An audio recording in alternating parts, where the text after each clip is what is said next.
ಚಲ್ದಿಗಾನಹಳ್ಳಿ ಗ್ರಾಮ ಪಂಚಾಯತಿನಲ್ಲಿ ಅವಿಶ್ವಾಸ ನಿರ್ಣಯನ ಪರ್ಯಾಲೋಚನೆ ಮಾಡಲಿಕ್ಕೋಸ್ಕರ ಸಭೆಯನ್ನು ನಿಗದಿಪಡಿಸಿದ್ವಿ 11 ಗಂಟೆಗೆ.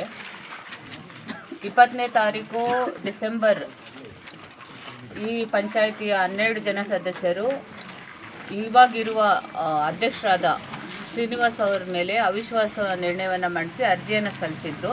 ಅದ್ರ ಪ್ರಕಾರ ಇಂದು ಸಭೆ ನಿಗದಿಯಾಗಿತ್ತು. ಸಭೆಯನ್ನು 11 ಗಂಟೆಗೆ ಪ್ರಾರಂಭ ಮಾಡಲಾಯಿತು.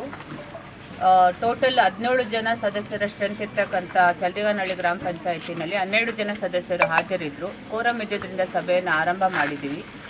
ನಂತರದಲ್ಲಿ ಅಧ್ಯಕ್ಷರ ವಿರುದ್ಧ ಮತ ಚಲಾವಣೆ ಮಾಡಲಿಕ್ಕೆ ಕೈ ಎತ್ತೋದ್ರ ಮೂಲಕ 12 ಜನ ಸದಸ್ಯರು ಕೂಡ ಅವಿಶ್ವಾಸ ನಿರ್ಣಯದ ಪರವಾಗಿ ಅಧ್ಯಕ್ಷರ ವಿರುದ್ಧ ಮತ ಚಲಾಯಿಸಿದ್ರಿಂದ ಇಂದಿನಿಂದ ಚಲ್ದಿಗಾನಹಳ್ಳಿ ಗ್ರಾಮ ಪಂಚಾಯತಿನಲ್ಲಿ ಅಧ್ಯಕ್ಷರ ಸ್ಥಾನ ತೆರವಾಗಿದೆ ಅಂತ ಘೋಷಣೆ ಮಾಡಲಾಗಿದೆ.